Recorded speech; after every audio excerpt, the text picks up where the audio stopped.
Hai, nama saya Putri Insani Nebaho, kelas 6, pelajaran agama. Jadi hari ini saya akan memberitahu peralatan-peralatan misa. Yang pertama, piala. Piala berasal dari bahasa Latin calyx, artinya piala. Piala ini tempat anggur yang pada saat misa dikonsekrir menjadi darah Kristus. Yang kedua, purificatorium atau kain piala adalah merupakan kain kecil persegi 4 yang digunakan untuk membersihkan piala dan juga alas untuk selubang bagi tangan petugas liturgi.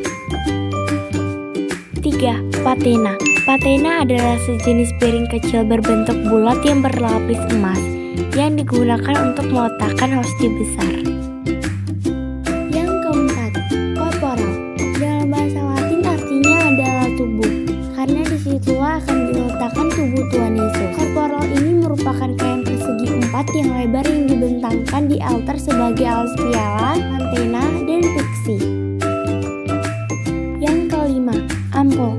Ampul adalah 2 gelas kecil yang berisi air dan anggur. Jika ampul tidak terbuat dari kaca, biasanya terdapat tulisan V, yaitu anggur, dan A adalah air.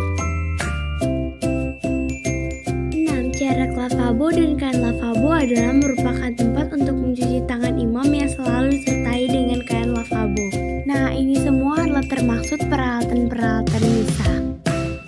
Ada 7 sakramen, yaitu sakramen baptis, sakramen ekaristi, sakramen tobat, sakramen krisma, sakramen perkawinan, sakramen perminyakan, dan sakramen imamat.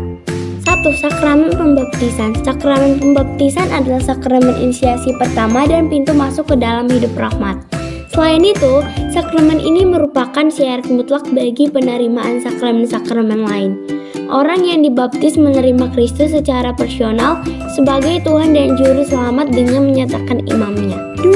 Sakramen Ekaristi. Ekaristi dalam Gereja Katolik adalah perayaan misa, liturgi Ekaristi. Sakramen Maha Kudus adalah suatu istilah devosional yang digunakan dalam Gereja Katolik Roma untuk menyebut rupa yang terlihat dari elemen roti dan anggur yang telah dikonsekrasi dalam perayaan Ekaristi, yaitu tubuh dan darah Kristus.